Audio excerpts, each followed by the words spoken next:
बच्चों, आज मैं आपको एक छोटे से बच्चे की कहानी सुनाऊंगी। एक गांव में एक छोटा सा बच्चा रहा करता था। उसका नाम बिलाल था। वो अपनी बूढ़ी दादी के साथ रहता था। उसकी बूढ़ी दादी बीमार थी। एक दिन, बेटा, तू मेरी दवाइयाँ लाया है? तेरे को तेरे सेठ ने पैसे दिए कि नहीं दिए? जी जी दादी, मैं ना, मेरे को सेठ ने पैसे दे दिए। मैं जा रहा हूँ लेने दवाइयाँ। आप बिल्कुल फिक्र ना करें। बस मैं जा ही रहा था। वो अपनी दादी से झूठ बोलता है कि उसे सेठ ने पैसे दे दिए हैं, लेकिन ऐसा कुछ नहीं था। वो ऐसे कहकर घर से बाहर चला गया, ये कहकर कि मैं दवाइयाँ लेने जा रहा हूँ। वो पहुँच गया सेठ के घर पैसे लेने के लिए। उसके सेठ ने 1 महीने से उसको उसकी तनख्वाह नहीं दी थी। वो बेचारा मजदूरी करता था, लेकिन उसका सेठ जालिम था, वो तनख्वाह ही नहीं देता। अरे अरे अरे, कहाँ घुसे चले आ रहे हो? बाहर ही बात करते ना, तुम घर के अंदर कैसे आ गए? अपनी चप्पल देखो, सारा घर मेरा गंदा कर दोगे तुम। उफ अल्लाह, क्या करूं मैं तुम जैसे गरीबों का? क्या है, क्यों आए हो मेरे घर के अंदर? बताओ, बाहर से काम नहीं हो सकता? माफ़ कर दें सेठ, मुझे पैसों की सख्त ज़रूरत है। मेरी दादी बहुत बीमार हैं। मुझे उनके लिए दवाइयाँ लेनी हैं। मुझे प्लीज़ मुझे पैसे दे। बिलाल उससे बहुत कहता है कि उसे वो पैसे दे दें, लेकिन सेठ बहुत जालिम था, वो उसे पैसे नहीं दे रहा था। बिलाल बहुत रिक्वेस्ट करता है कि मुझे पैसे दे दें, मेरी दादी बीमार हैं, लेकिन वो सेठ नहीं मानता। नहीं नहीं नहीं, पैसे वैसे नहीं है, तू जा यहाँ से। तू मेरे घर के अंदर अब नहीं दिखाना। बाहर ही रह के कोई बात करनी हो तो करना, और इस सिलसिले में बात करने की तो तेरे को ज़रूरत ही नहीं है। मेरा दिल चाहेगा मैं तब तेरे को तनख्वाह दूंगा। सही से काम तो करता नहीं है और पैसे लेने आ जाता है। बिलाल को पता था कि अब वो उसे घर से निकाल ही देगा, इसलिए वो बात ख़त्म होने से पहले ही वहाँ से चला जाता है। वो बहुत अफसरदा होता है। वो वापस आता है तो देखता है उसकी दादी बहुत बीमार हो रही हैं, उनके सर में बहुत दर्द है। दादी दादी, आपको क्या हो रहा है? दादी, मैं दुकान गया था लेकिन मुझे दवाइयाँ नहीं मिली। मैं दोबारा जाता हूँ। आप यही रहे, मैं दोबारा जाता हूँ। सेठ बहुत बुरा है। अब मुझे कुछ और ही करना पड़ेगा। सेठ तो मुझे पैसे देगा नहीं। अब मैं कुछ और ही करने वाला हूँ। बिलाल बहुत टेंशन में था, इसलिए वो चोरी करने का सोचता है, वो भी सेठ के घर में, और चला जाता है। उस पर कोई शक भी नहीं करता था, इसलिए वो आराम से चोरी कर लेता है। वो चोरी करके भाग रहा होता है कि वहाँ गांव में एक औरत उसे देख लेती है और वो कहती है, अरे, इस बच्चे के हाथ में इतना महंगा पर्स कहाँ से आया? ये तो सेठ के घर में काम करता है, मुझे बताना चाहिए।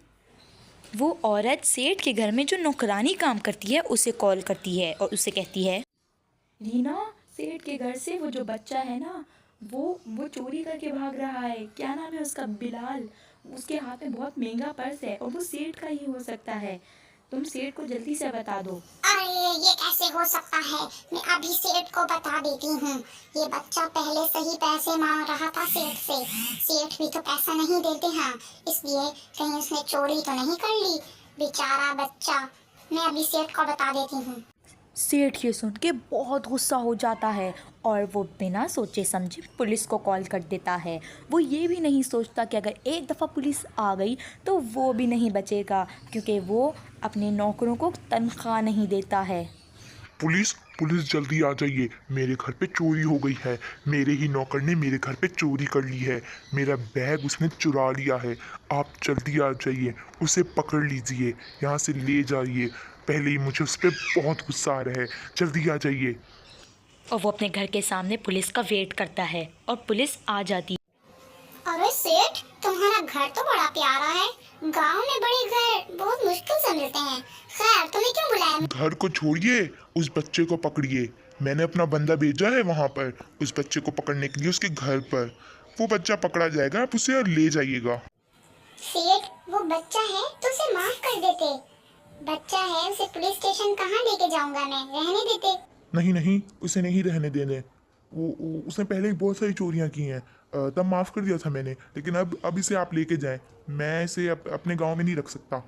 सिर्फ उस बच्चे से जान छुड़ाने के लिए यहाँ पर सेठ पुलिस से झूठ बोलता है कि बच्चा तो हमेशा चोरी करता है, लेकिन ऐसा नहीं था। वो बच्चे से अपनी जान छुड़ाना चाहता था।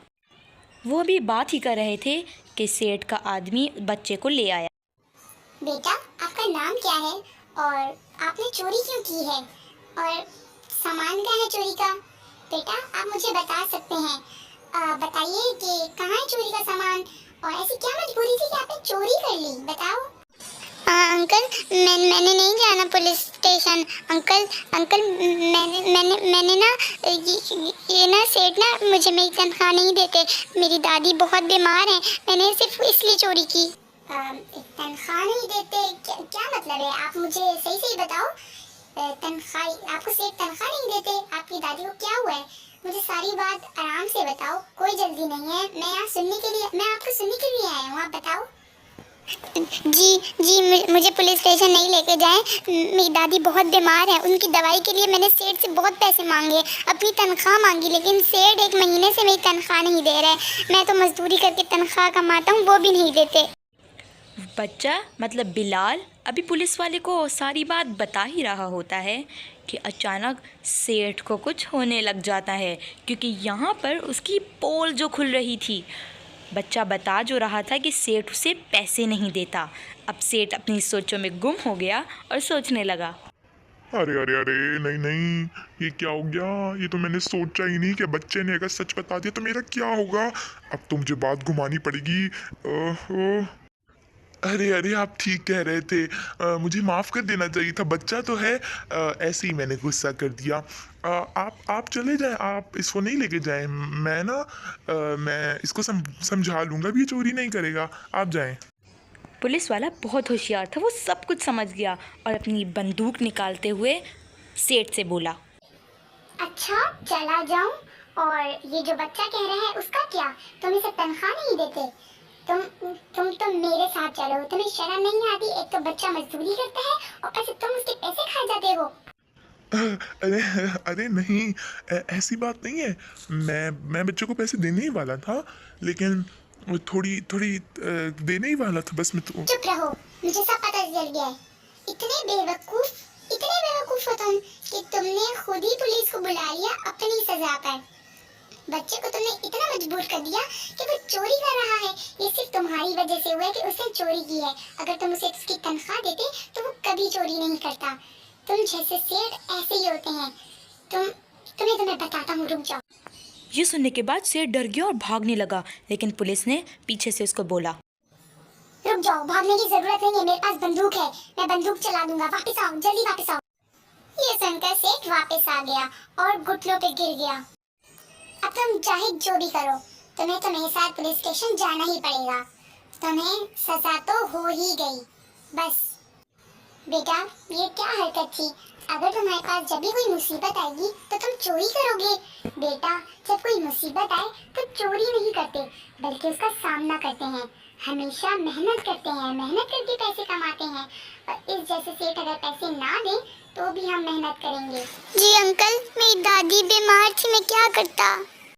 और पता है, मैंने सेठ से पैसे भी मांगे थे। मैंने उनसे ये भी कहा था कि मेरी दादी बहुत बीमार है, मुझे पैसे चाहिए, मुझे उनकी दवाइयाँ लानी है, लेकिन सेठ ने मुझे पैसे नहीं दिए। मैं क्या करता? जी बेटा, आप ठीक कह रहे हो। आपके सेठ ने आपके साथ अच्छा नहीं किया है, उसने आप पे जुल्म किया है, आपको पैसे नहीं दिए। लेकिन बेटा, उसमें और आप में क्या फ़र्क रहा? उसने आपको पैसे नहीं दिए और आपने चोरी कर लिए। बेटा, हमेशा दूसरों से मदद मांगते, आप दूसरों से मदद मांग लेते, वो आपकी ज़रूर मदद कर देते। अंकल, मुझे उस वक़्त कुछ समझ नहीं आ रहा था। मेरी दादी बहुत बीमार थी, मैं करता तो करता क्या। और हाँ, मैं दूसरों को बोल सकता था, लेकिन मेरा दिमाग नहीं चल रहा था। मेरे को तो कुछ समझ नहीं आ रहा था, लेकिन अब मैं समझ गया। शाबाश। और अपनी दादी की फिक्र नहीं करो, मैं दवाइयाँ आपको भिजवा दूंगा। और अब से मेहनत करना, चाहे जितने भी बुरे हालात हों, लेकिन आपने मेहनत करनी है, मेहनत करके ऊपर आना है। सही? क्या सच में आप देंगे? ठीक है, मैं मेहनत करूँगा। मैं कभी भी ऐसा नहीं करूँगा। मुझे पता है मैंने गलती की है, मुझे आप माफ़ कर दें, मुझे माफ़ कर दें। आइंदा मैं कभी चोरी नहीं करूँगा और मेहनत करूँगा। वो पुलिस वाले से माफ़ी मांगता है और वादा करता है कि वो ऐसा कभी नहीं करेगा। वो घर आता है और अपनी दादी को बताता है। उसकी दादी भी उससे पहले बहुत डांटती हैं, लेकिन फिर उसे प्यार भी करती हैं और समझाती हैं।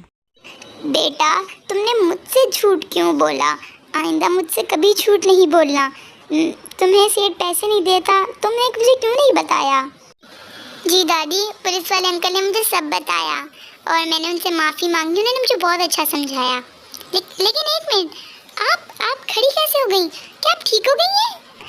अरे हाँ, यहाँ से जाते हुए पुलिस ने मेरे को दवाई दे दी थी और उसने तुम्हें झूठ बोला था कि वो भेजेगा। वो अपने साथ लाया था और उसने मुझे दिया। मैं अब ठीक हूँ। क्या सच में? ये तो बहुत अच्छी बात है दादी। अब देखना मैं कितनी मेहनत करूँगा। तब से वो बहुत मेहनत करने लगा। वो घर पे भी काम करता, अपनी दादी को चाय बना के देता, घर को झाड़ू लगाता और बहुत खुश रहता था। कई सालों बाद अब वो जवान और बड़ा हो गया था और उसकी दादी भी अब इस दुनिया में नहीं रही थी, लेकिन आज भी वो उन बातों को याद करके अफसरदा हो जाता था, लेकिन फिर उसे मेहनत करने का जज्बा पैदा हो जाता था। तो प्यारे बच्चों, आपको ये कहानी कैसी लगी मुझे कमेंट्स करके ज़रूर बताना। अल्लाह हाफिज़।